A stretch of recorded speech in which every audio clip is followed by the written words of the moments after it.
Bueno, buenos días a todos. Muchas gracias a todos los participantes por seguir un día más en este curso de verano y sobre todo a Marcela Ríos por su asistencia y por compartir su conocimiento con la Fundación y con todos nosotros. Bueno, brevemente me voy a presentar y posteriormente presentaré a la ponente de esta sesión matutina del jueves. Bueno, la idea es seguir con el formato de sesión que hemos ido practicando, que es más o menos unos 45 minutos de ponencia y luego unos 30-40 minutos de preguntas.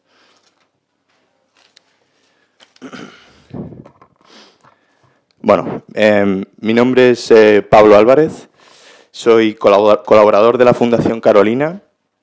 Más concretamente, apoyo en el área de red de estudios y análisis y, sobre todo, intervengo un poco más en el área de diplomacia pública de la propia Fundación. Bueno, sin más dilación, voy a presentar a nuestra ponente de hoy, Marcela. Bueno, Marcela Ríos es directora para América Latina y el Caribe del Instituto Internacional para la Democracia y Asistencia Electoral.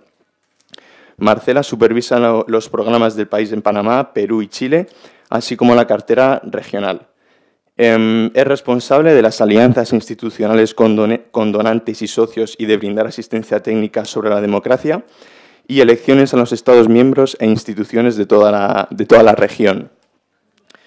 Bueno, Marcela es politóloga, socióloga y política y tiene un doctorado en Ciencias Políticas y una larga trayectoria académica y en organismos internacionales. Bueno, además de esto, fue ministra de Justicia y de Derechos Humanos de Chile y entre marzo de 2022 y enero de 2023. Bueno, previo a su cargo, como ministra se desempeñó como representante adjunta y coordinadora de gobernanza del Programa de las Naciones Unidas para el Desarrollo, del PNUD, en Chile durante más de 14 años, donde se lideró múltiples estudios e informes sobre gobernanza y estado de la democracia, contribuyendo pues, un poco a la tramitación de reformas políticas. Bueno, aparte de esto, ha formado parte de las juntas directivas de varias organizaciones no gubernamentales y centros de estudios, incluida la Comunidad Mujer, una organización civil que trabaja por la igualdad de género. En el primer gobierno de la expresidenta Michelle Bachelet, Ríos Tobar integró un poco la Comisión para la Reforma del Sistema Electoral y posteriormente en el segundo gobierno de la expresidenta pues participó un poco en las comisiones de reforma del sistema de pensiones, tráfico de influencias y corrupción. Bueno, pues como podéis haber constatado, el currículum de Marcela Ríos es espectacular, por lo que bueno, es todo un honor para todos nosotros que hayas podido asistir en esta ponencia. Y bueno, siendo así, me voy callando ya y cedo la palabra a la excelentísima señora Marcela Ríos. Bueno, muchas gracias, buenos días. Me imagino que ya en el día 4 la capacidad de absorción de información irá decayendo, así que espero poder mantener vuestra atención. Quiero agradecer a la Fundación Carolina y en particular a Erika, pero a todo el equipo por la invitación. Ha sido un honor, un placer. No había estado nunca en Santander, una hermosa ciudad, aunque decíamos en la mañana que es una pena mirar la playa desde lejos, pero bueno, por lo menos estamos en un lugar muy bonito y en este momento en el Cono Sur estamos en un invierno muy crudo, así que unos días de sol se agradecen. Quizás un minuto para contarles un poco de IDEA, si es que no todos y todas saben de lo que se trata. IDEA es un organismo intergubernamental que no es parte del sistema de Naciones Unidas, pero es un organismo que está conformado por Estados miembros. Tiene 35 Estados miembros, España es uno de ellos, pero tenemos además 9 países de América Latina que integran IDEA, Chile, Uruguay, México, Brasil, Costa Rica, República Dominicana, Perú, Panamá y Barbados en el Caribe. Entonces, una diversidad importante, pero también tenemos democracias enormes como India, Sudáfrica, y muchas otras también en todos los continentes. Tenemos oficinas regionales en todas las regiones del mundo, y en América Latina nuestra oficina regional está en Panamá. Y efectivamente, como decíamos, tenemos un trabajo para toda la región, para toda América Latina y el Caribe, pero más concentrado en algunos países, ¿no? Y somos un centro de pensamiento, producimos mucha información, estudios, tenemos algunas de las bases de datos más importantes en materias políticas y electorales, toda la base de datos de participación electoral, de legislación de partidos políticos, de legislación sobre financiamiento de la política, una base de datos sobre cuotas de género, en fin, si visitan idea.int podrán encontrar una gran cantidad de material, de estudios, de publicaciones. Traje algunas copias de una de nuestros estudios en español, después les voy a contar, me quedan aquí unas cuantas y bueno, ando acarreando estos libros y era un regalo para los que tengan interés en alguno de estos temas. Como nos dedicamos a la democracia y las elecciones, los temas de digitalización hoy día son centrales a nuestro trabajo. Entonces, les quería contar un poco, muy brevemente, y el primer día en la inauguración hubo debate, preguntas sobre el tema de democracia, entonces quería compartir con ustedes muy brevemente cuál es nuestra mirada sobre el momento de la democracia hoy día en el mundo y después cuando tengamos tiempo de preguntas podemos profundizar en eso y después voy a hablar de la digitalización, de las formas en que ha impactado la política, la democracia, oportunidades y desafíos, ¿no? Un poco, y también contarles un poco en lo que estamos en materia concreta. Nosotros publicamos todos los años un informe sobre el estado de la democracia. No sé si hay un micrófono de mano, porque como que siento que la gente de atrás no, como que no...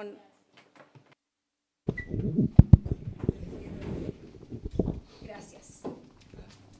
Nosotros publicamos todos los años un informe sobre la democracia. Este año está planificado el lanzamiento del informe el 11 de septiembre. Es un informe que va evaluando la democracia y se preguntaba la democracia en términos estrictos. Es un debate teórico y político siempre el concepto, pero en términos, digamos, de cómo lo usamos para medir, para diferenciar, es un régimen de gobierno, o sea, una democracia versus una dictadura, y que requiere por lo menos la elección periódica de sus representantes. Eso es un tema fundamental. En términos, como ustedes saben, demos es el gobierno del pueblo, de ahí viene el concepto.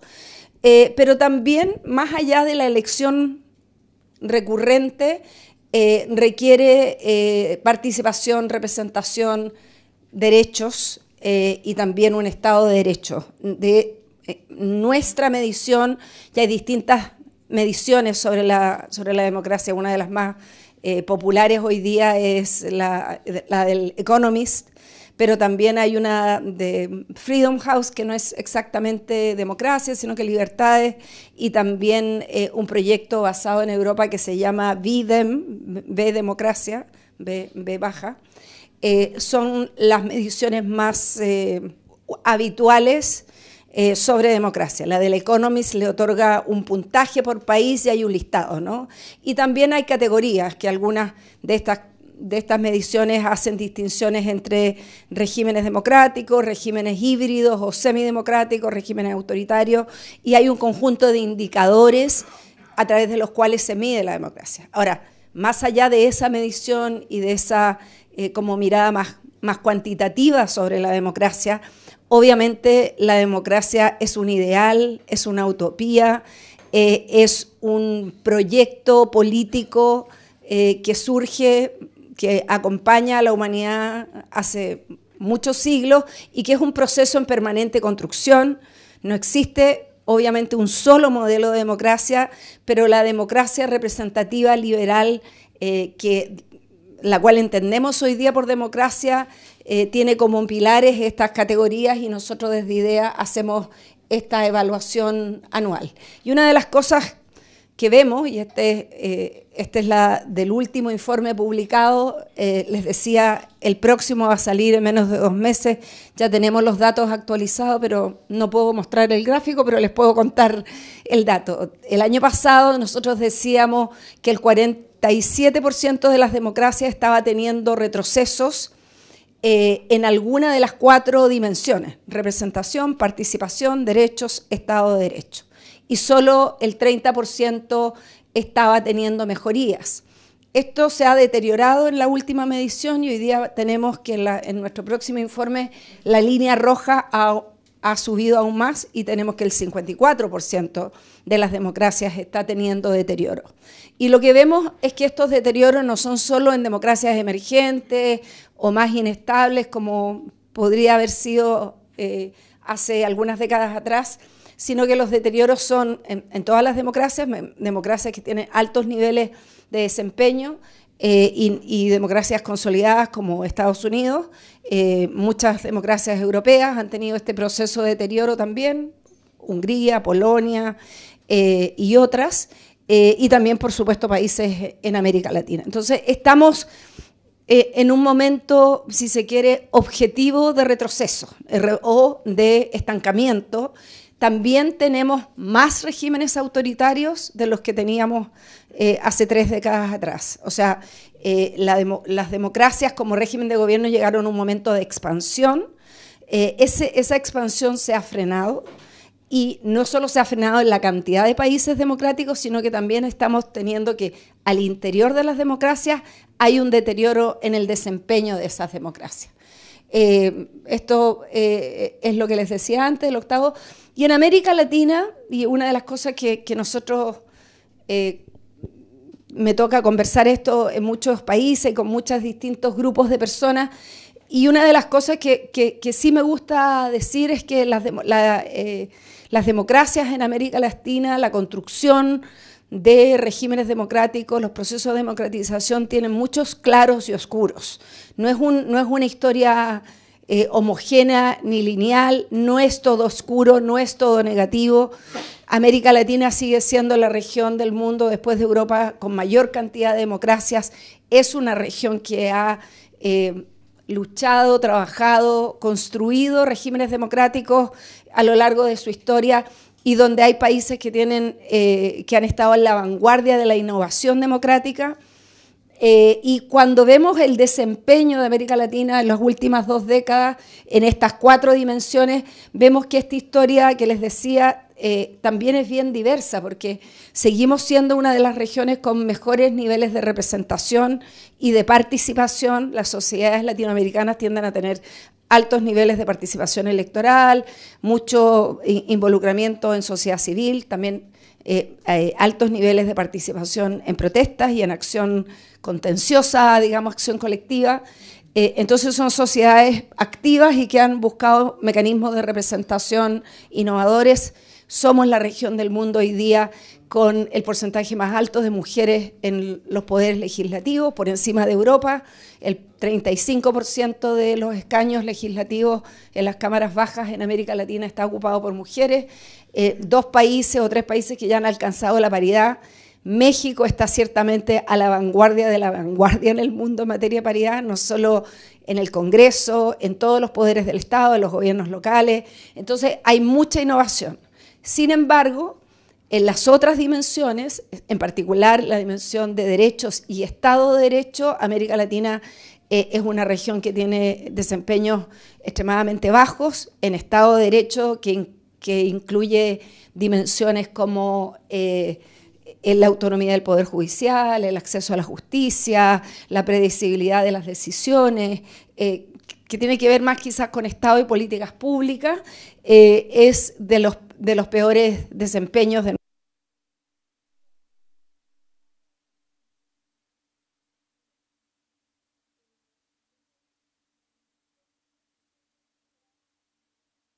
la región. Es también muy distinto entre países y al interior de cada país, porque, por ejemplo, muchos países tienen altos niveles de representación de mujeres en sus congresos nacionales y prácticamente nada o muy bajo en los gobiernos locales. O sea, la historia siempre es heterogénea y no hay como una sola.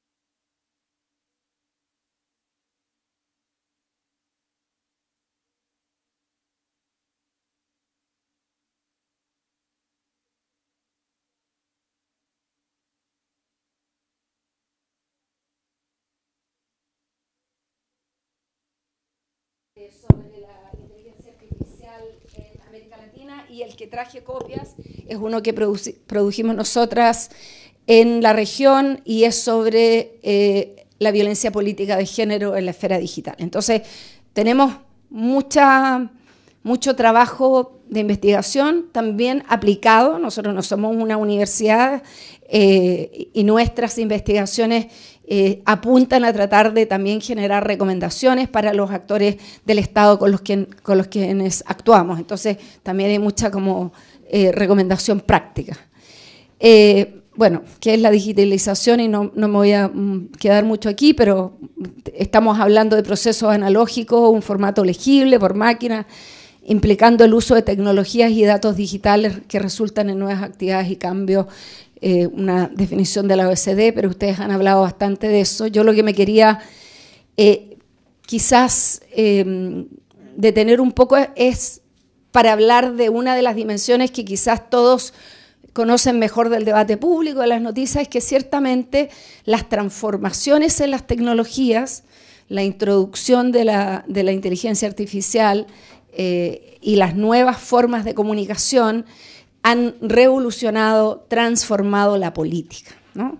La forma en que hacemos política, la forma en que interactuamos en política, la forma en que los representantes se relacionan con sus representados y representadas, las formas en que se producen las deliberaciones públicas, la forma en que el Estado se relaciona con la ciudadanía, con el pueblo. Entonces, hay una dimensión de transformación de la gobernanza digital, se han transformado de manera radical las elecciones, los procesos electorales, cómo se realizan, cómo se hace campaña, en qué se gastan los recursos de las campañas públicas, cómo los órganos electorales tienen que interactuar con los partidos, con la ciudadanía. Los tipos de participación, como veremos, están profundamente también tocados por las nuevas formas de comunicación, cómo las personas se informan, obviamente, cómo nos nutrimos, cómo participamos, cómo se construyen narrativas. Se ha transformado en un tema central para las instituciones del Estado, la ciberseguridad. Imagínense si es sensible tener altos estándares de ciberseguridad en una empresa para el sector de defensa, pero cuánto igual o cuánto más importante es la ciberseguridad para un órgano electoral. O sea, si se filtran los padrones, si hay personas dentro o fuera del país que pueden intervenir, sistemas de cómputo, sistemas de información, cuando en las mesas en cada país se está transmitiendo la información el día de la votación. O sea, la ciberseguridad hoy se transformó en un gigantesco tema y preocupación de instituciones del Estado que estaban acostumbradas a otra lógica, que tenían otras preocupaciones, otros presupuestos, otro personal. Eso irrumpe de manera central en las conversaciones, por ejemplo, en los organismos electorales. La digitalización en política también ha transformado las relaciones de género, ha transformado y ha venido es una especie de gigantesco bloqueo y cambio de ruta en los procesos que veníamos siguiendo de empoderamiento y de lucha por la igualdad de género. Una diputada decía una vez, el Internet no inventó el patriarcado, pero ciertamente las nuevas formas de comunicación, las redes sociales han entregado unas herramientas para la difusión de los discursos de odio, de la misoginia, del sexismo que no existían antes, las cámaras de eco y los estereotipos y sesgos de género que estaban presentes en los medios de comunicación, que estaban presentes en los actores políticos, hoy día tienen unas cajas de resonancia y una amplificación que tiene una capacidad de llegar a muchísimos más actores de manera instantánea, mucho más rápida, ¿no? Entonces, toda la discusión que estamos teniendo respecto de democracia, digitalización, tiene una dimensión profunda, está imbuida de una dimensión de género en todas estas otras dimensiones. También, y lo escuchaba en alguna, ayer la secretaria de Estado lo mencionaba, pero es un tema esencial el tema de los derechos digitales, ¿no? Los derechos a la privacidad, los derechos a la protección de nuestros datos, cuánta preocupación existe por proteger nuestros datos. En muchos países, yo escuchaba a la secretaria de Estado ayer con la política digital de España, y en muchos países en nuestra región no existe una preocupación similar de protección de datos individuales. En algunos sí, en otros no, y en muchos otros se ha privilegiado los temas de seguridad o los temas de control. Estoy pensando, Erika, por ejemplo, en Colombia, que llama la atención, donde hay, por la historia de Colombia, ¿no? Por una historia con la violencia, por el control del crimen organizado, existe una tradición, digamos, de uso de datos personales que tiene bien poca, digamos, preocupación de proteger la privacidad de las personas, digamos. Incluso hoy día la Registraduría Nacional está discutiendo, está usando ya está haciendo pilotos de bioidentificación, no solo para identidad, sino que también para procesos electorales, para participación, lo que tiene un conjunto de desafíos y complejidades, ¿no? También hay culturas políticas digitales distintas, la penetración de Internet en los distintos países y el uso de redes sociales, si bien en el conjunto de América Latina es de las más altas del mundo, hay muchas diferencias entre países y también diferencias al interior de los países, ¿no? Y también, por supuesto, entre distintos grupos etarios. Y también los distintos niveles de educación digital. Muchas veces tenemos preocupación, y cuando somos víctimas de algún tipo de delito, persecución, o nos pasa algo, se nos pierde el celular, ahí nos damos cuenta que teníamos niveles de seguridad y autocuidado extremadamente bajos, o que no nos habíamos preocupado de tomar las precauciones básicas para proteger nuestros datos. O sea, no solo encriptar los códigos, cómo encontrar tu celular, sino que muchas veces tenemos todas las aplicaciones sin códigos para entrar en el teléfono. También es muy común que las personas posteen información personal, o sea, la escuela de los hijos, dónde estoy hoy día, dónde voy mañana, quién es mi pareja. O sea, nuestra huella digital es gigantesca, ¿no? Y vamos dejando, o sea, cualquiera que tenga mínimas habilidades puede saber prácticamente todo de nosotras y nosotros.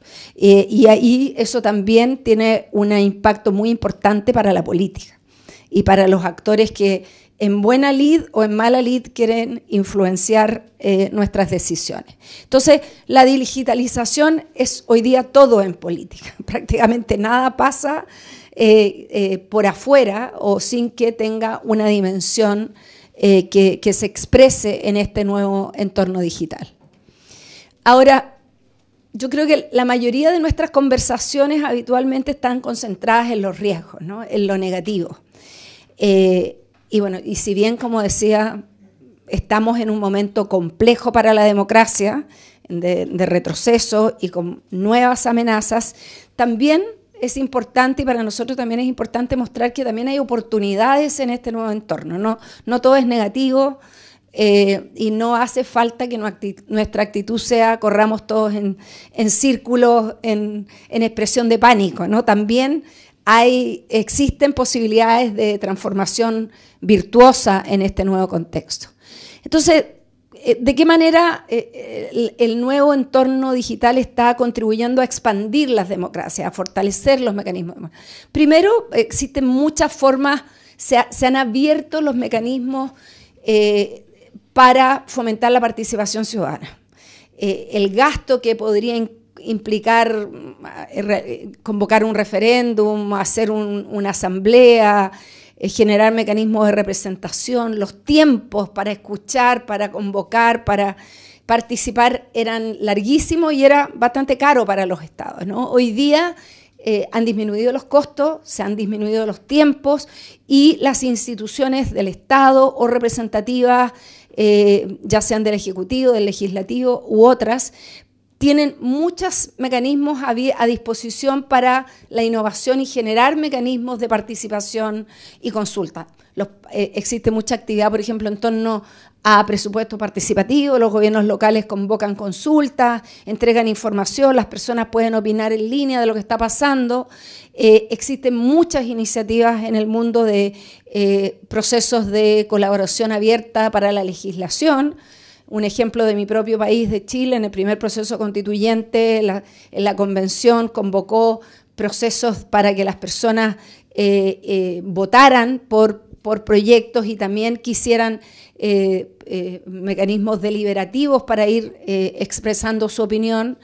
Existe una alianza mundial que se llama Alianza para el Gobierno Abierto, que ha promovido muchas iniciativas, OGP en sus siglas en inglés, para ayudar a las instituciones a generar mecanismos de participación, consultas públicas electrónicas, peticiones y activismo en línea, foros digitales que se pueden convocar en torno a ciertos temas, y también existe mucha más capacidad de fiscalización, de rendición de cuentas, el concepto en inglés de accountability. Nos podemos pedir datos, existen muchos países, han aprobado leyes de acceso a la información que permiten que las ciudadanas puedan pedir información al Estado, fiscalizar. Los medios de comunicación tienen muchas más herramientas y la inteligencia artificial y el uso de análisis de Big Data han entregado a muchos actores la posibilidad de cruzar bases de datos en unos tiempos récord, ¿no? O sea, por ejemplo, el rol que están teniendo los medios de comunicación en perseguir o en investigar la corrupción. Pueden cruzar bases de datos de distintas instituciones públicas, de impuestos, de aduanas, de todo tipo de bases de datos, que antes eso, o sea, hubiera sido un análisis de archivo que te hubiera tomado meses, años, y jamás hubieras encontrado lo que puedes encontrar hoy día, ¿no? Entonces, las posibilidades en términos de participación y de rendición de cuentas se han multiplicado por muchísimo. También, y esto es algo quizás menos conocido, a propósito de nuestras bases de datos, este es un dato de nuestras bases de ideas.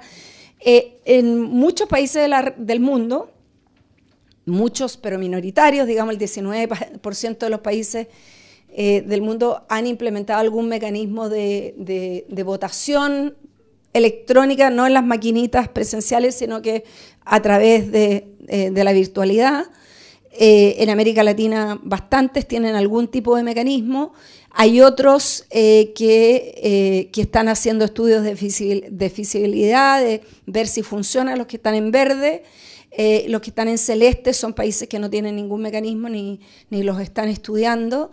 Y hay algunos países en naranjo que tenían algún tipo de mecanismo de voto electrónico y los han desechado. Entonces, este es un tema en discusión, existen pros y contras, tiene la accesibilidad, por ejemplo, toda la discusión respecto de la votación de personas expatriadas, ¿no? Cuando tú estás fuera de tu país, poder votar de manera más fácil. México, por ejemplo, en la última elección permitió ese tipo de votación. Antes solo se podía, por ejemplo, por correo, ¿no? Francia, Estados Unidos tienen el mecanismo de voto por correo, voto postal, entonces tú tenías que ir, buscar tu voto, llenarlo, mandarlo por correo.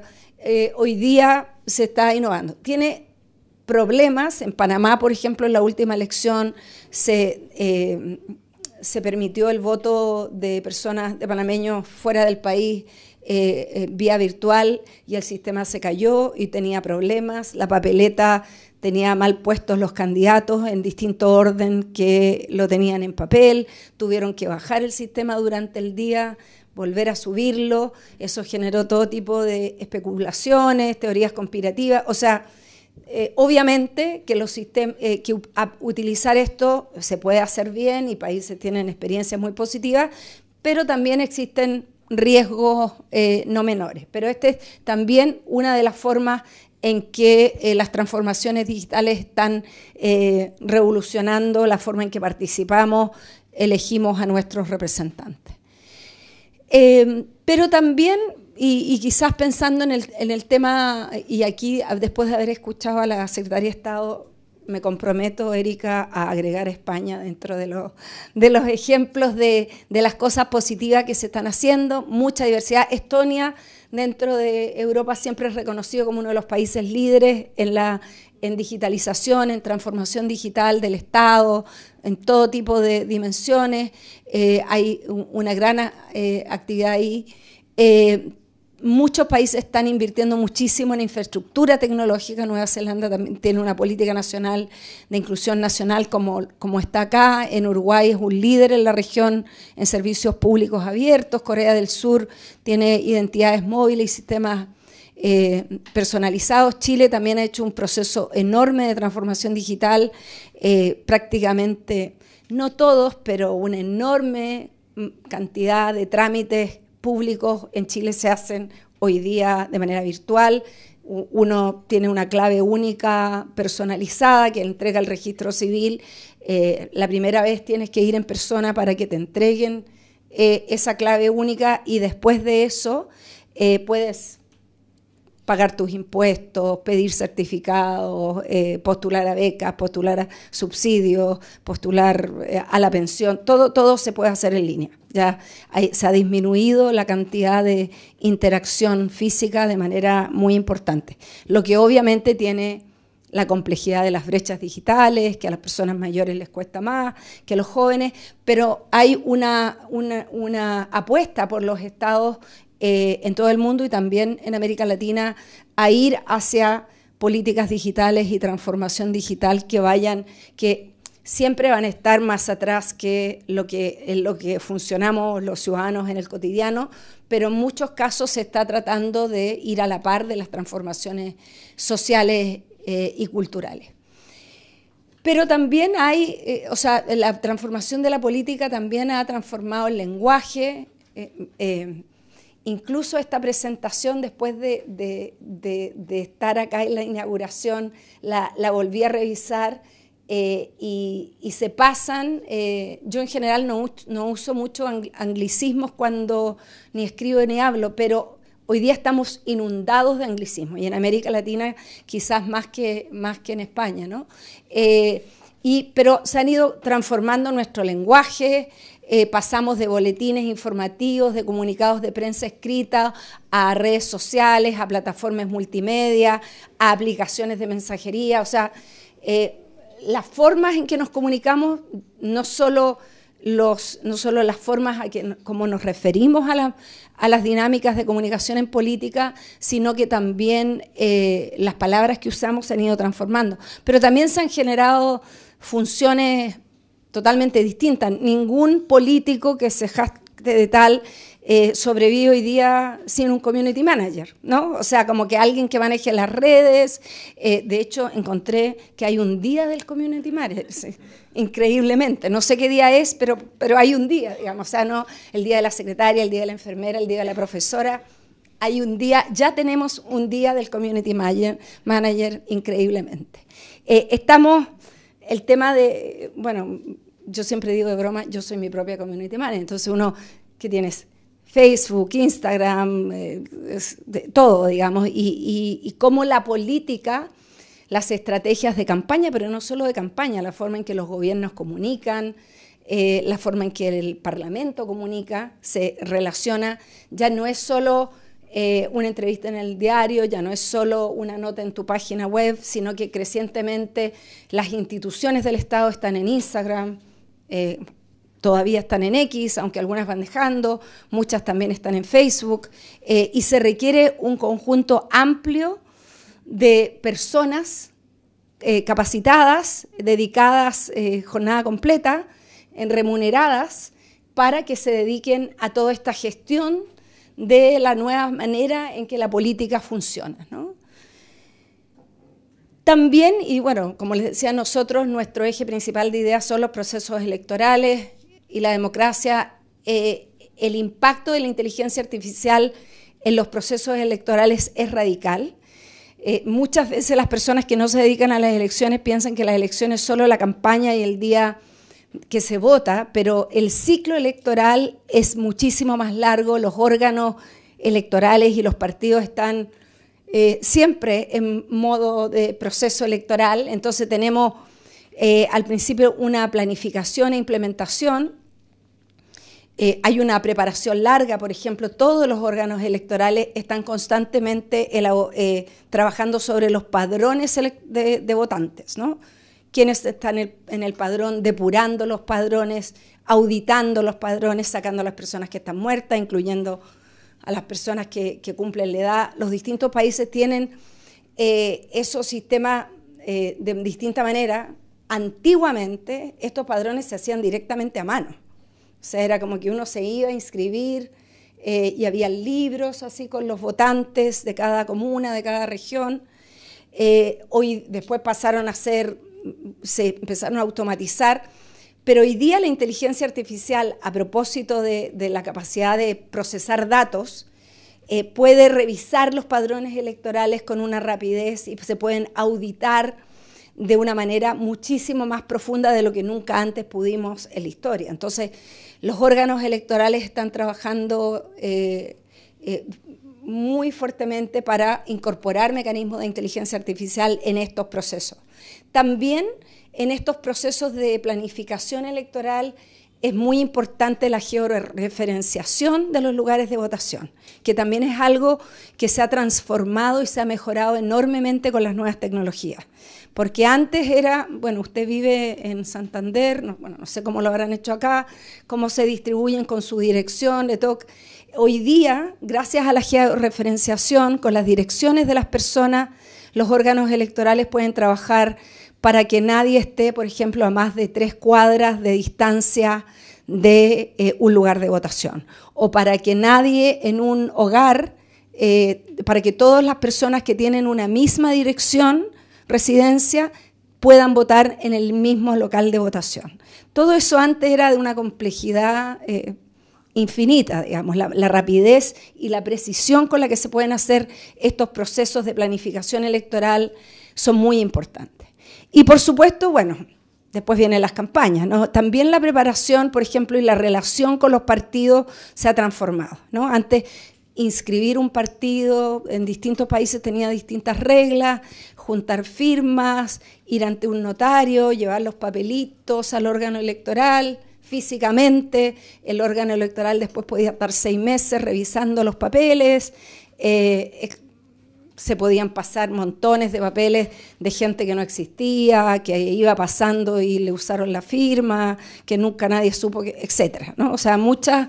Y también las formas de rendición y dar cuenta por parte de los partidos en los países donde existía y existe financiamiento público para la política, no solo para la campaña, sino que para el financiamiento de los partidos, era extremadamente engorroso y arcaico, ¿no? Hoy día, en la mayoría, no en todos, pero en la mayoría de los países, estos procesos están automatizados, los partidos tienen una plataforma especial, suben toda la información, suben las boletas, suben, por ejemplo, y reciben reembolsos del Estado de una manera mucho más ágil, y hay mucha más capacidad de controlar, por ejemplo, en papel. Eso no significa que no existan problemas, pero se ha facilitado muchísimo. Y también el financiamiento de las campañas, ¿no? Porque la forma en que los candidatos y las candidatas rinden cuenta y la forma en que los órganos electorales pueden fiscalizar las campañas en tiempo real tienen distintas capacidades, pero México, por ejemplo, tiene una gigantesca infraestructura, el Instituto Nacional Electoral, para monitorear la manera en que los candidatos y las candidatas gastan recursos. O sea, en otros países se entregan las boletas, los recibos, y el órgano electoral revisa los recibos. En México, el INE tiene un ejército de personas yendo literalmente en terreno a contabilizar cuántos actos, cuántos buses, quiénes están, si hay merchandising, si no hay, cuánto avisaje está en redes sociales, los avisos en la prensa. O sea, el órgano hace un trabajo de fiscalización y a través de la inteligencia artificial hoy día también puede fiscalizar, por ejemplo, la presencia de candidatos en redes sociales pagadas, ¿no? Cosa que antes tampoco hubiera sido posible. Entonces, se ha transformado también y se está utilizando muchísimo durante la campaña. También ya se está innovando muchos de los países de América Latina, incluyendo Brasil, México, pero no solo ellos, también en Panamá, han introducido inteligencia artificial para generar especies de chat GPT electorales, ¿no? En México se llamaba Inés. Pregúntale a Inés, y era por INE, ¿no? Inés, el chatbox electoral, que tú le puedes preguntar, bueno, ¿quiénes son los candidatos en el distrito cuándo es el día de elección, dónde me toca votar? Lo que tú quieras preguntar, podías preguntar en este sistema de un chatbox de inteligencia artificial para mejorar la educación electoral, ¿no? La educación cívica. Todavía son mecanismos que se han usado por personas seguramente más politizadas, que tienen más alfabetización digital, más jóvenes, pero ya son nuevos mecanismos que complementan las formas tradicionales de entregar información. Y por supuesto que el día de la elección, como les decía antes, volviendo al caso de México, me ha tocado estar en todas las últimas elecciones ahí, hay un equipo en una sala así monitoreando en sus computadores lo que está pasando en tiempo real, ¿no? En redes sociales, los informes de los lugares de votación y también están monitoreando el tema de gasto, pero también incidentes, violencia, discursos de odio, circulación de noticias falsas. Eso lo están haciendo también, por ejemplo, en Chile, en Brasil, o sea, en Panamá, en Costa Rica. Muchos países están trabajando para el día de la elección tener una infraestructura digital que permita responder a las distintas dinámicas que se dan en un proceso electoral. Y por supuesto que en el proceso postelectoral también la inteligencia artificial se está utilizando para hacer auditorías de los resultados, de los votos. O sea, tú puedes correr distintos instrumentos y hoy día verificar la votación de distintas maneras para asegurarte que no hayan discrepancias en las actas, etc. Entonces, las opciones son infinitas y acá, insisto, no es que todas las instituciones estén en la vanguardia, pero muchas instituciones están trabajando. Después también tienes muchas otras que están muy atrasadas, ¿no? O sea, hay instituciones, no sé, en Guatemala el Tribunal Electoral no tiene ni el financiamiento ni las competencias para hacer prácticamente nada de estas cosas. O por darle un ejemplo, en Uruguay les tengo mucho cariño y es una de las democracias que funciona mejor en el mundo, pero, o sea, todavía apuraditos tienen una nube y hay unos computadores, digamos, en la Corte Electoral, como que están lejos de, todavía todo es así como lento, pero bueno, pero funciona. O sea, afortunadamente es una democracia que funciona muy bien sin necesariamente haber entrado en las nuevas formas de transformación tecnológica, ¿no?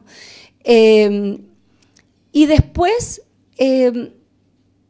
bueno, nosotros siempre planteamos muchas recomendaciones porque esto no es solo oportunidades, también hay riesgos, obviamente. Una de las cosas que es como la recomendación básica, bien simplista, pero muy importante, que obviamente todos estos instrumentos no pueden reemplazar decisiones humanas, informadas. Cuando se trata de elecciones y democracia, las consecuencias son mucho más serias que si estamos hablando de una empresa que está vendiendo perfumes, digamos. O sea, el chatbox de la línea aérea se puede equivocar y dar una mala información y bueno, uno podrá reclamar, te podrá arruinar el día, pero el instrumento de inteligencia artificial de un órgano electoral no le puede entregar a un ciudadano una información equivocada que incida en un ejercicio, en un desmedro respecto del ejercicio de sus derechos civiles y políticos, o la georreferenciación si funciona mal, o si se nos ocurrió introducir voto electrónico y se cae el sistema. O sea, eso tiene una afectación respecto de la soberanía, de los derechos de la ciudadanía que es gigantesca. Lo mismo con ataques de ciberseguridad, o sea, ataques cibernéticos y muchos de los órganos electorales dicen que reciben ataques para tratar de bajar las páginas cuando se están entregando resultados, para tratar de intervenir la transmisión de resultados. Los impactos que pueden tener cuando estas cosas pasan mal son gigantescos, porque además si existe polarización, sospecha, donde hay poca confianza en las instituciones del Estado y un ambiente propicio para la distribución de noticias falsas y teorías conspirativas, basta que pase cualquier cosita así para que ciertos grupos la transformen en se están robando la elección, esto es, nos quieren, nuestros adversarios lo tienen planificado, incluso generar violencia política, digamos. Tenemos un caso donde se quemó un centro de votación producto de que empezó a circular en redes sociales una de estas teorías conspirativas. Entonces, es muy importante la apuración inteligente, la participación de las personas, la planificación, que la información que se entrega esté siendo permanentemente verificada, etcétera, ¿no? O sea, tenemos muchas precauciones que tenemos que tener en esto. Y aquí entramos a la parte menos luminosa, ¿no? O sea, como el vaso medio lleno, medio vacío, yo creo que todos somos mucho más conscientes quizás de las partes negativas, ¿no? Por eso quizás quise partir por las partes positivas que quizás son menos conocidas y que están ocurriendo hoy día, ¿no? No son solo teorías, sino que en la práctica las instituciones, los ciudadanos, las ciudadanas están utilizando las nuevas medias, las redes y las nuevas tecnologías para expandir la democracia, ¿no? Para democratizar. Pero también existen problemas estructurales y problemas más acotados. En términos estructurales, y yo creo que lo han conversado en distintos momentos, los algoritmos priorizan la viralidad sobre la veracidad, o sea, las formas en que los algoritmos reproducen información no son formas conducentes con la información verídica, con la pluralidad tampoco. También tenemos muy bajos niveles de alfabetización mediática y digital, o sea, las personas muchas veces les cuesta distinguir cuando una información es verídica. O sea, mi papá tiene 86 años y de repente me dice algo y yo le digo, pero ¿de dónde sacaste eso? Me dice, lo vi en Facebook. Y entonces lo vi en Facebook y yo le digo, no, pero papá, eso no es así. O sea, me dice, ¿se robaron $5 millones? No, le digo, no se roba. O sea, escuchó como el titular, nunca leyó toda la cosa, no sabe de dónde viene, y además después lo compartió por WhatsApp al grupo de la familia. Entonces, y después el otro lo lee y así sucesivamente, y ya nunca nadie supo qué pasó, quién lo dijo, cómo lo dijo, quién fue, pero todos vamos a decir, se robaron $5 millones. Eso es algo del cotidiano de las vías. Hay muchas personas que no distinguen ni verifican, ¿no? Nosotros hemos participado en distintos momentos de estas campañas o sea, verifica antes de compartir, no compartas antes de leer, o sea, tú lees el titular y compartes la noticia. Nunca te diste el trabajo de leerla. O sea, no sabes lo que dice adentro y créanme que muchas veces los titulares de una noticia no tienen nada que ver con lo que dice abajo. Siendo ministra me tocó bastantes veces ser víctima de aquello, digamos. Ponen un titular como que medio sacado de contexto, medio verdad, medio no, y después lo que dice adentro dice otra cosa totalmente distinta. Eso es parte de alfabetización digital, pero también existe esta otra dimensión que yo les decía al respecto de la seguridad. no sé, cuántas personas saben qué códigos usar, cuántas personas saben cuando lee esos términos de aceptación. O sea, nos bajamos una app y tienen así como 500.000 palabras y uno pone aceptar. Nadie los lee. O sea, nadie aquí seguramente ha leído alguna vez todo lo que dice antes de bajar el app. Muchas veces la mayoría de las personas no sabe que puede rechazar que sus datos se usen, entonces no pone una restricción. No ponemos una restricción en la georreferenciación de las aplicaciones. Entonces, todo tipo de aplicaciones, o sea, vas a comprar, no sé si el Corte Inglés, me imagino que tiene un app para comprar, y resulta que no le bloqueaste la georreferenciación, y el Corte Inglés sabe a todos los lugares que tú vas en la vida, digamos, o sea, dónde andas en cada momento, y no solo el Corte Inglés, o sea, todos, el País, el New York Times, Facebook. ¿Qué decir respecto de la información privada, ¿no? El teléfono, o sea, el tema de la educación digital es dramático y no es solo un tema en América Latina, es también en todo el mundo.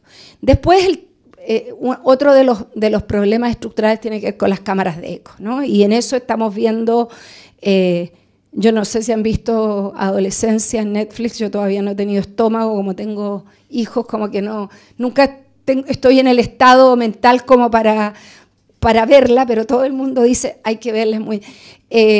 como que leí la reseña de la serie, pero vemos permanentemente que las cámaras de eco, por ejemplo, ayer salía una nueva noticia en la BBC de una investigadora, como muestra, por ejemplo, que las formas de masculinidad tóxica, el sexismo, se están reproduciendo entre hombres jóvenes de una manera exponencial, ¿no? O sea, y estás en estas cámaras de eco donde todo el mundo piensa lo mismo que tú y transmite las mismas ideas.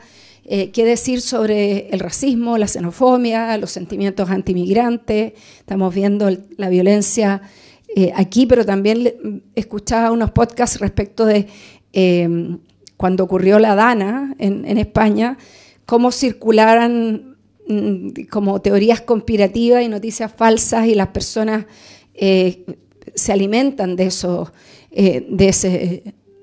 esas cámaras de eco. Ahora, lo que sabemos es que en general nosotros tenemos ciertos sesgos y estamos en espacios digitales, nos gusta estar en espacios digitales donde nos confirman nuestros sesgos, ¿no? O sea, en general terminamos estando con comunidades epistémicas similares, ¿no?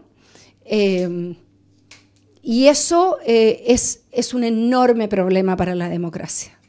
Es un enorme problema para la democracia, porque las posibilidades de debatir, de deliberar, de escuchar al otro que piensa distinto y reconocerlo como un otro legítimo, se han ido debilitando, producto de estas dinámicas en las que estamos de cámaras de eco.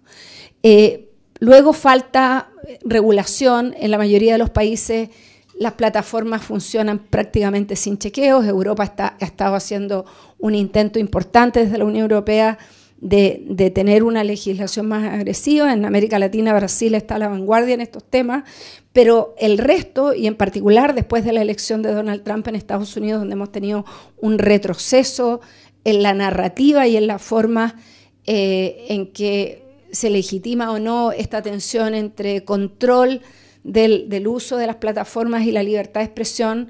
En algún sentido estamos en un momento de que estamos perdiendo la batalla y impera esta idea de libre mercado y de respeto a ultranza de la idea de libertad de expresión equivocada, una concepción equivocada de la libertad de expresión, a mi modo de ver, porque la libertad de expresión no puede infringir los derechos de otros, tampoco puede la libertad de expresión ser utilizada para difundir mentiras o discursos de odio contra ciertos grupos o poblaciones, pero estamos en un momento particularmente complejo en este tema, donde los avances que estábamos teniendo globalmente están frenados, sino teniendo retroceso.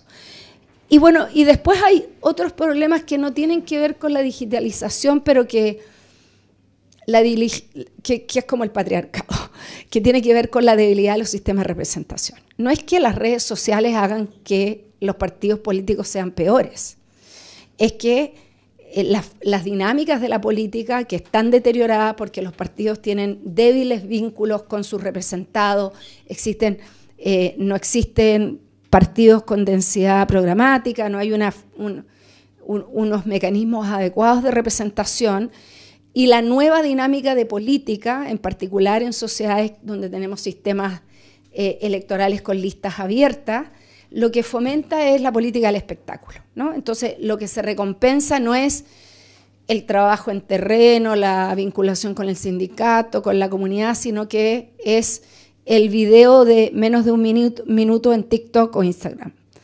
Al político que le va bien es el que logra la capacidad para tener un viral, ¿no?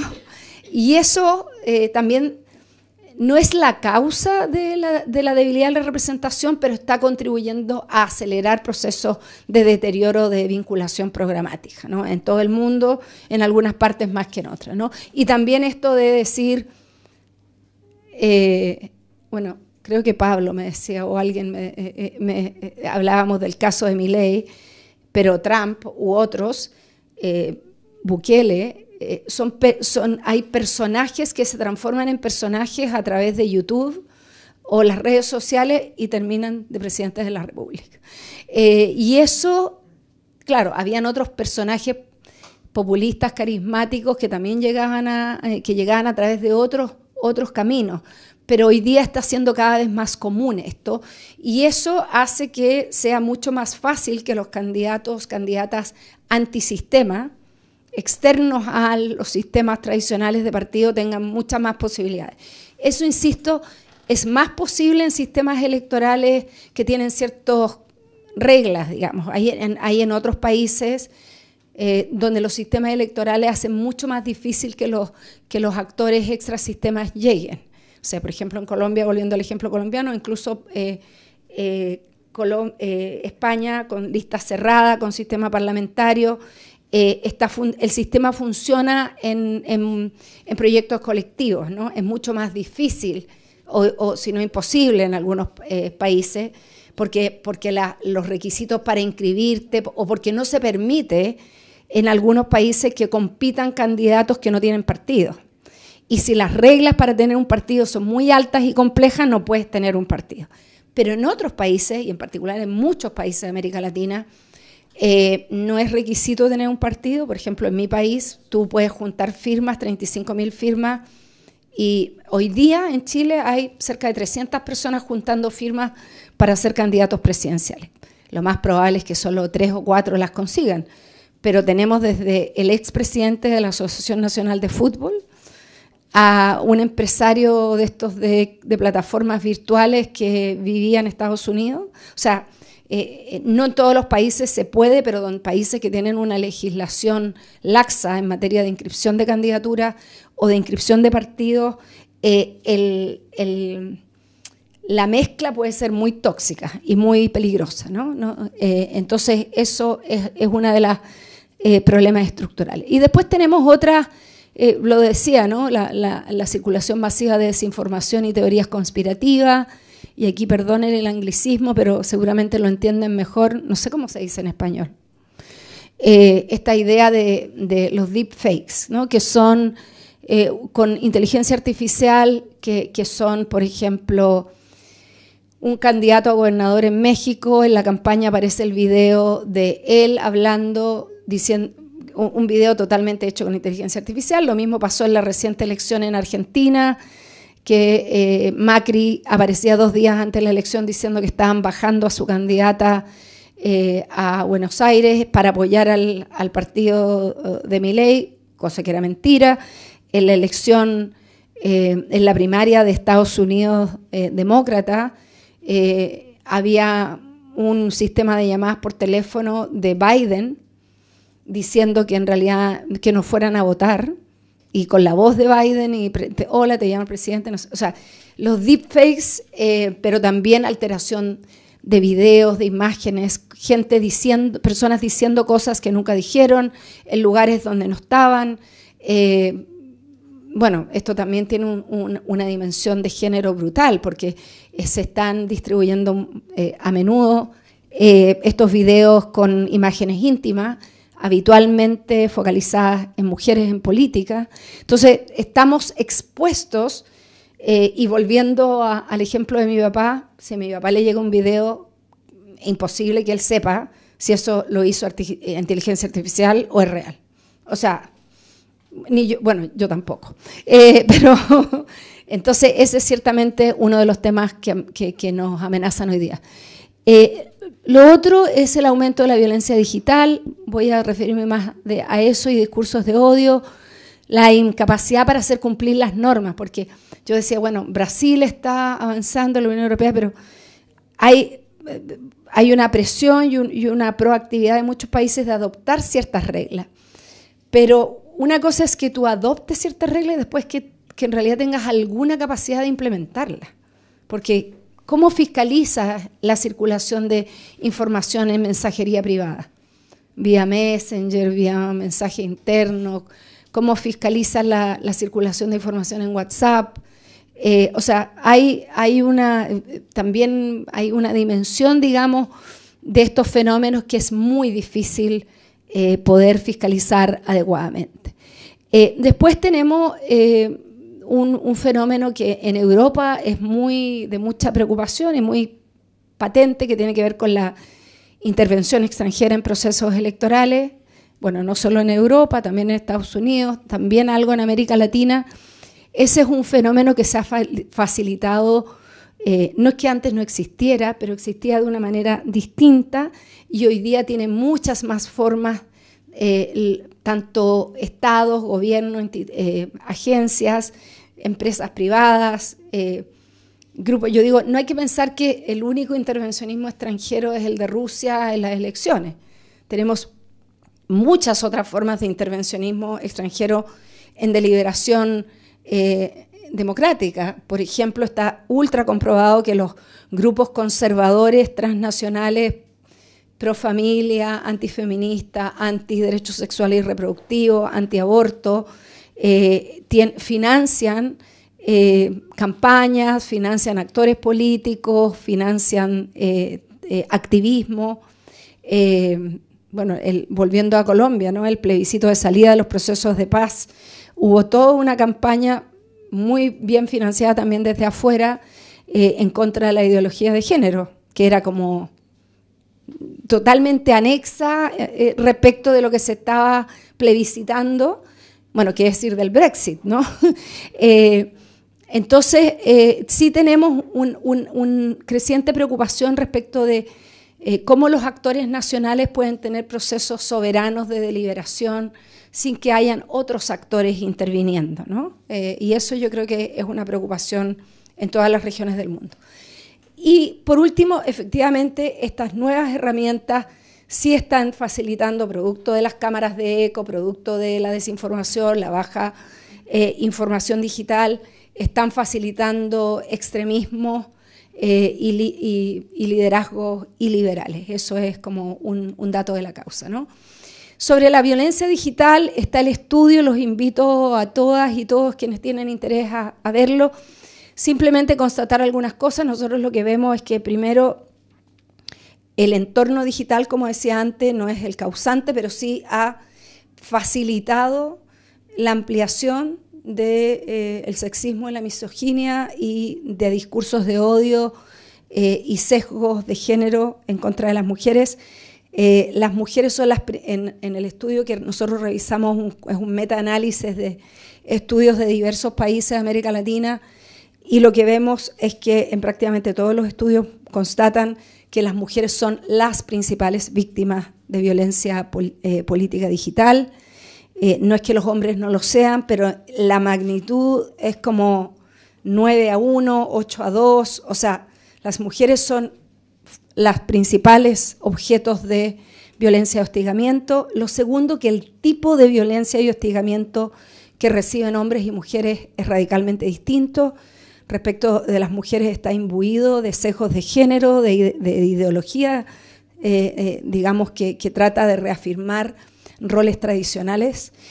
Hay un intento por menoscabar las competencias de las mujeres, o sea, hay un cuestionamiento permanente si tienes el currículum, si tienes las competencias, si estás ahí por tus méritos o si no es porque tu papá, tu amigo, tu marido, tu amante, tu hermano, siempre hay alguna razón para que la mujer está ahí. A los hombres no hay un escrutinio respecto a quién era el papá, quién era el hermano, quién era la esposa. O sea, hay un doble estándar respecto del cuestionamiento de los méritos permanente. Y también hay un discurso que trata de hacer volver a las mujeres a su espacio natural. Es como, ¿por qué estás aquí? ¿Por qué no estás en tu casa? Cuidando, ¿con quién dejaste a tus hijos? ¿Por qué estás haciendo? O sea, obviamente que al diputado, al senador, al presidente, nadie le pregunta con quién están tus hijos. O sea, todos asumen asumen, digamos, que o no tiene hijos, a nadie le importa, o no importa con quién están, digamos. En cambio, si hay una mujer en un cargo político, eso se transforma en un tema público. Como que todos tenemos que opinar quién cuida a los hijos de la senadora o la diputada.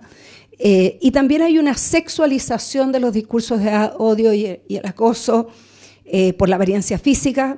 Si las mujeres se arreglan demasiado, es un problema. O sea, porque está tan maquillada, porque está tan peinada, porque está tan arreglada.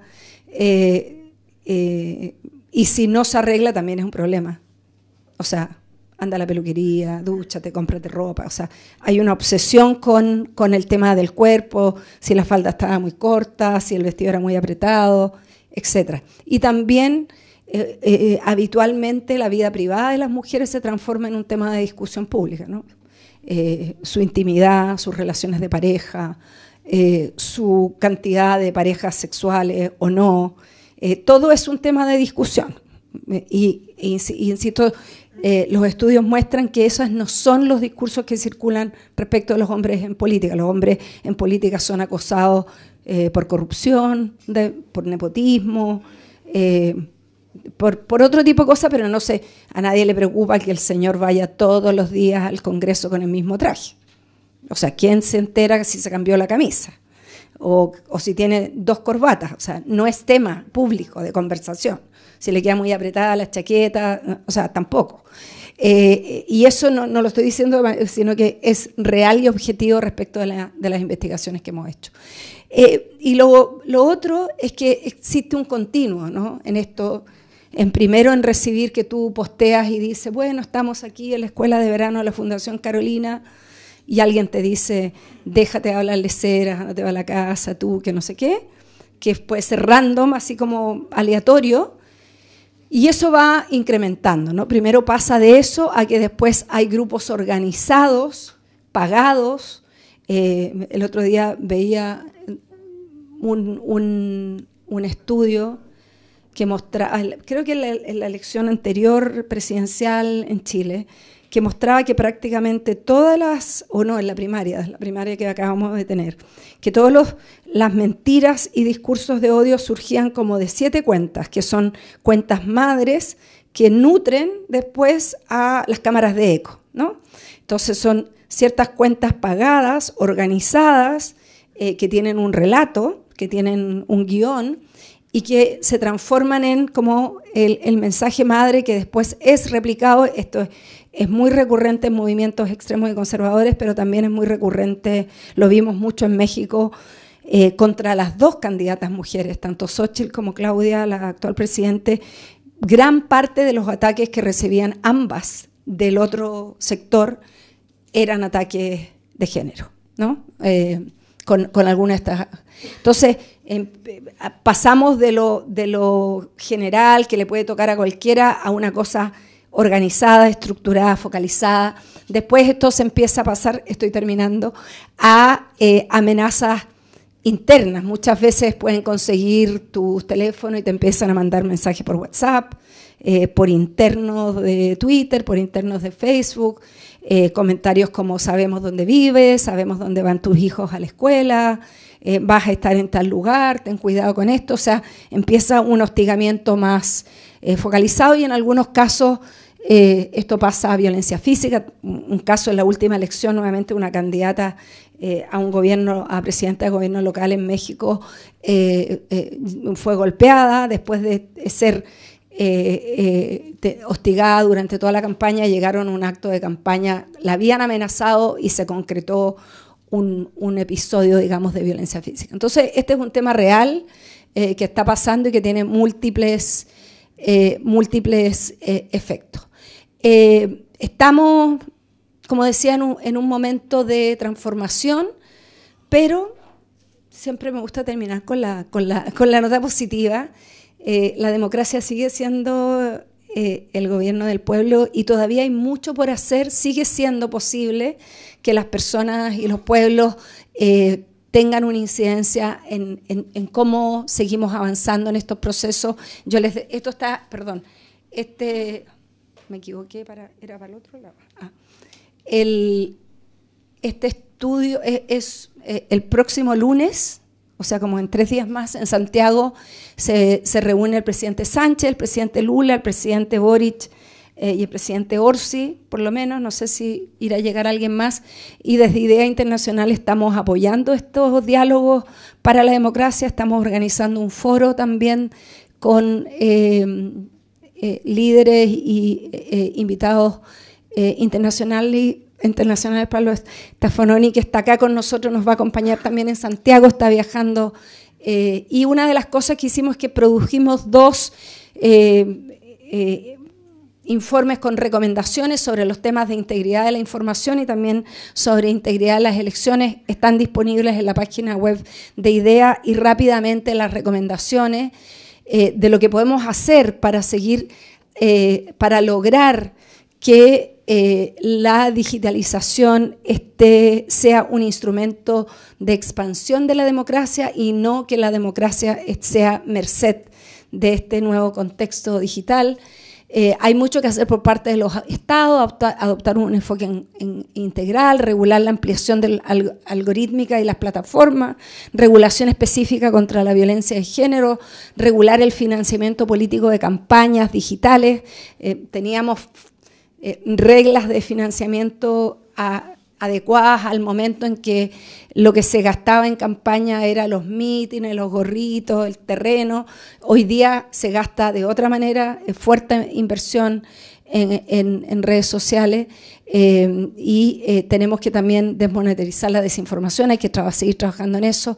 Protección de datos y regulación de la publicidad de campañas. Ya decía antes, por ejemplo, Brasil, cualquier video, cualquier afiche, cualquier cosa que ha sido producida por inteligencia artificial tiene que estar claramente informada como tal. Tú no puedes, un partido, un candidato, so pena de perder su posibilidad de competir. En Brasil no puede usar sin avisarle a los ciudadanos, y para algunas cosas está prohibido, por ejemplo, lo que les decía de los deepfakes. En eso necesitamos seguir trabajando, fortalecer los organismos electorales, como les decía, para que tengan capacidad para hacer todas estas cosas positivas y enfrentar las dimensiones negativas. Pero también esto no vamos a lograr fortalecer las democracias solo con leyes, solo con normas. Acá importa mucho lo que hace la sociedad, lo que hacemos todos nosotros, las ciudadanas, los ciudadanos, los medios de comunicación, las ONG. Entonces, esto requiere mucha cooperación público-privada, con las plataformas, con las empresas, con los medios, con la sociedad civil. Necesitamos la cooperación de las plataformas, o sea, Meta estaba colaborando con los órganos electorales desde Facebook e Instagram, por ejemplo, proactivamente, bajando discursos de odio y violencia. No sabemos qué va a pasar con eso. Por ahora ya no lo está haciendo en Estados Unidos, pero no sabemos cuál va a ser la política con el resto de los países. Necesitamos pactos globales sobre integridad de la información. Si países grandes y la Unión Europea tienen dificultades para negociar con Meta, imagínense lo que puede ser Honduras o Panamá. O sea, nosotros en los países individuales, incluso España, incluso Brasil, no pueden negociar solos contra las transnacionales de la información. Necesitamos tener pactos globales, fortalecer el multilateralismo y fortalecer las capacidades de los estados de negociar de manera colaborativa, fortalecer la educación digital, mediática, el empoderamiento de la ciudadanía. En eso la sociedad civil puede ser muy importante. El monitoreo y verificación de contenidos, si bien tenemos ahí resultados mixtos de cuánto sirven estos famosos instrumentos, sí es imprescindible que los medios de comunicación sigan pudiendo decir, mira, todo esto que usted dijo, señor presidente, en el discurso anual ante el Congreso, la mitad no es cierta, digamos, o esto y esto y esto sí, esto y esto no, esto más o menos, eso es esencial. Y necesitamos trabajar muy fuertemente para proteger a los medios de comunicación y el periodismo. Uno de los mensajes que viene en nuestro informe del 11 de septiembre es que el área de mayor deterioro en materia de derechos en el mundo es la libertad de expresión y la libertad de prensa. O sea, tenemos un severo problema de persecución de los medios de comunicación a nivel global y también en América Latina. Eso. Muchas gracias.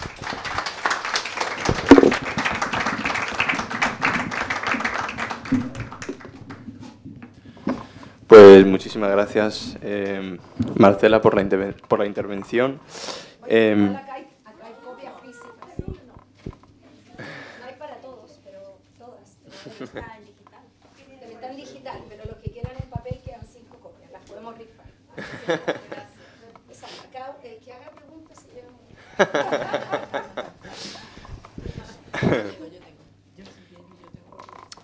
Ahora preguntas. Bueno, pues eso, Marcela, muchísimas gracias por la intervención y por el gran mensaje de transformación de la gobernanza y de la democracia con todo lo que esto implica y rodea. Bueno, entonces, sin más dilación, vamos a empezar la ronda de preguntas. Da para una ronda porque vamos un poquito apretados.